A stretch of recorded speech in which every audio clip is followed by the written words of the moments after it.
आज का टॉपिक है कि हमको इतिहास क्यों पढ़ना चाहिए। तो इसका जो है वजह है क्यों पढ़ना चाहिए, इसलिए नहीं कि वो जो बोलते हैं ना कि स्कूल में एग्जाम का जो है उसलिए नहीं, मतलब कि उसके लिए मैं नहीं बोल रहा कि इसलिए पढ़ना चाहिए कि अच्छे मार्क्स लाओ ना।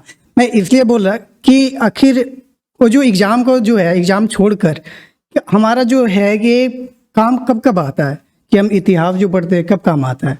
तो इसका आज मैं बता रहा हूँ कि कब आता है। तो पहला जो सीन होता है कि ये जो पॉलिटिशियंस होते हैं उसके वजह से, क्योंकि अगर जो पॉलिटिशियंस अगर जो आपको बेवकूफ़ बनाना होगा उनको तो दो चीज़ पे लेंगे।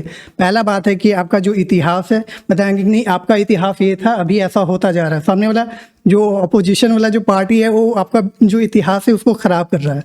और दूसरा जो होता है कि जो लोग को मतलब कि बेवकूफ़ बनाने का जो काम होता है दूसरा वाला, वो होता है धर्म। अब जब इतिहास पढ़ने के बाद ना ये दोनों चीज़ों का ना वो सही से आपको क्लियरिटी मिल जाएगा कि नहीं ऐसा नहीं हो सकता, ये साइन था। तो सामने वाला जो बोला आपको पता चल जाएगा कि नहीं ये सामने वाला झूठ मतलब कि सामने वाला झूठ बोल रहा है, आपको बेवकूफ़ बना रहा है। तो ये चीज़ है, पहली बात जो है ये। और दूसरी बात जो ऐसा है कि जब देखो कोई भी पेड़ होता है, हर पेड़ चाहे वो जितना बड़ा हो, चाहे जितना लंबा हो जाए, चाहे जितना चौड़ा हो जाए, उससे उसका कोई मतलब नहीं है।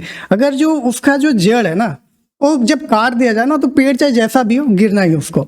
तो अब इतिहास जो हमारा होता है कि एक तरफ से हमारा रूट होता है, उस रूट से हम लोग धीरे धीरे करके आगे जा रहे हैं और वहाँ से हमको पता चलता है कि जो हम कर रहे हैं अभी जो कर रहे हैं पीछे कोई किया था या नहीं किया था। सारा चीज़ जो चल रहा है कि अगर जो कोई सामने से कुछ बोल भी दिया हो कि नहीं तुम्हारा जो था ऐसा था, तो तुम्हारा जो पेड़ है इस तरह से नहीं है, तुम्हारा जो कुछ और का पेड़ है, मतलब कि अगर जो आप आम का पेड़ हो तो कोई बोल रहा है कि इमली का पेड़ थे तुम। तो आपको जब पता चलेगा सारी चीज़ें तो वहाँ से सारी चीज़ें ऐसे आके मतलब कि आपको समझ में आएंगे। और बहुत जो होता है ना कि अगर जो पेड़ का रूट ही कट जाए तो फिर तो वही सीन हो गया कि आप बढ़ेंगे, फिर अपना दूसरा सोचेंगे, दूसरा चीज़ ढूंढूं, फिर वहाँ से फिर बढ़ना शुरू करेंगे। और जैसे कि होता है कि जब पता हमारा चल जाता है कि हमारा जो रूट कैसा था क्या है, तो बेवकूफ़ वाला जो सीन है वो भी नहीं होता है। तो ये जो दो पॉइंट मुझे लगा था कि ये ज़रूरी है, इसलिए इतिहास पढ़ना बहुत ज़रूरी होता है। नहीं तो फिर वही है, बेवकूफ़ बनते रहो, बनाता रहेगा लोग। तो यहाँ पे तो अगर जो देख रहा है तो थैंक यू।